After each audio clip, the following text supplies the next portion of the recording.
Dimanche 18 décembre a eu lieu la grande finale de la Coupe du Monde. Un match mémorable et plein de rebondissements, remporté par l'Argentine, qui obtient ainsi sa 3e étoile. Un événement sportif visionné en France par plus de 29 millions de téléspectateurs. Ce lundi 19 décembre, les Bleus ont quitté le Qatar et atterri, peu après 20 h, à l'aéroport de Roissy-Charles de Gaulle. Les footballeurs ont tous été photographiés et filmés lors de leur descente en avion, aux côtés de leur sélectionneur, Didier Deschamps.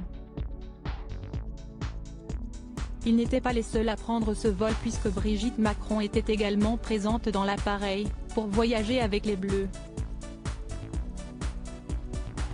La première dame, descendue de l'avion peu après les sportifs de l'équipe de France, a choisi, pour l'occasion, de se mettre aux couleurs du pays, en toute élégance. En effet, l'épouse du président de la République arborait un manteau bleu marine, assorti à une écharpe du même ton, lorsqu'elle a salué chaleureusement chacune des personnes présentes à l'aéroport pour l'accueillir. Les footballeurs, pour leur part, ont rapidement rejoint la place de la Concorde, à Paris. De nombreux supporters les attendaient avec impatience, malgré leur défaite face aux Argentins, pour célébrer leur parcours au sein de la Coupe du Monde au Qatar.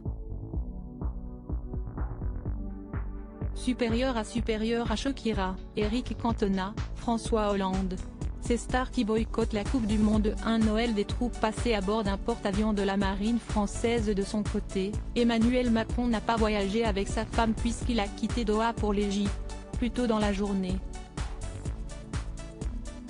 Il a ainsi embarqué à bord du porte-avions Charles de Gaulle et fait part de son soutien aux forces armées, dans le cadre du Noël des troupes.